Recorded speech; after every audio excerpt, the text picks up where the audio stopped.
Tale of Two Thieves, Chapter 8. Wait till your father gets home. For many people, darkness is something to be feared, something to be avoided. A guy once told me that it wasn't so much the dark that he was afraid of, but what was hiding in the dark, waiting, lurking behind the cloak of darkness. What is true for most people is not the case with the criminals in your midst. For criminals, darkness is like a security blanket. It makes them feel safe. It brings them comfort because it conceals the wicked deeds they perform in its shadows, hiding their true identity.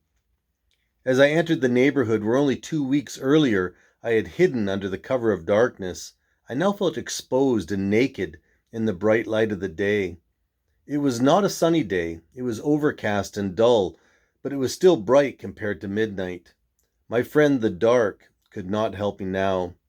I felt like a little boy being brought back to the corner store by his dad because his little fingers had put things into his pockets with no money to pay. The difference was that your dad loved you. He was going to teach you a lesson. You may have gotten a spank out of the deal, but he wasn't going to kill you. As I neared the house, my mind began to play out what was going to happen, what was going to be said, what was going to be done. When they answered the door, then what? Did you give some sort of greeting? Hi, I'm the dirty dog who trashed your house and stole all your belongings. How's it going? Would it help to have the most apologetic smile on my face that I could muster? As I approached the dreaded destination, I realized I wouldn't have to worry about the scenario I had been fabricating in my head after all. Two guys were sitting on the front step, waiting, glaring. In that second, I realized that I had only been partially right in my earlier assessment of the dark. As I now looked at the men on their front step, in their front yard, other houses nearby, with possible witnesses looking on, I suddenly knew that the dark would not be my friend in this situation after all. So for the moment, I was very grateful for the light of even a dull, cloudy day.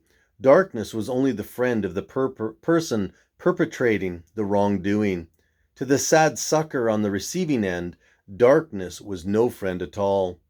I did a quick assessment of my present situation, and all things considered, I doubted that these men would pummel me to death in broad daylight.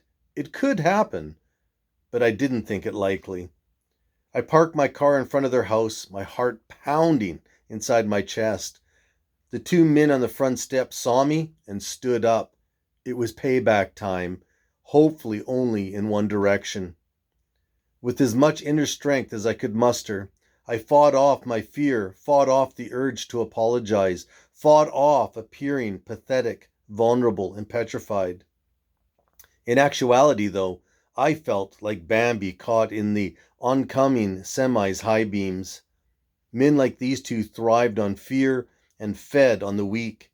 Any sign of fear from me would only fuel their desire to punish, hurt, and maim. Everyone in this drama knew I wasn't sorry for what I had done. I was only sorry for getting caught. So I might as well skip the crap and get down to business. I opened the door and got out of my car, trying to look as stable and as in control as one could in such a helpless situation. I opened my trunk and began to pull out their things, delivering them to the men who were now standing on the sidewalk.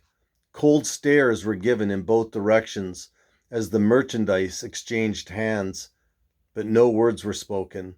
I felt like a worm, but I wasn't going to let them see it. Within minutes, my car was empty, and the men had taken back all of the things into their house. No sentimental goodbyes, not even a parting curse or the customary death threat, just the exchange of stolen goods, and it was over, done deal. I wish I could say that the smoothness of the meeting brought me peace, but it did not. I felt like the child who had been caught doing something bad by his mother. Instead of immediate punishment, the child is told, "You just wait till your father gets home." The thought of future punishment consumes the child for the rest of the day. Likewise, as I drove to my associate's place, my thoughts were riveted upon the meeting scheduled for later that night. Deeds of darkness are not performed in well-lit, middle-class neighborhoods. Not usually, anyway. Deeds of darkness are performed at night in secluded, lonely fields when two turkeys have been stupid enough to crawl into the same bag.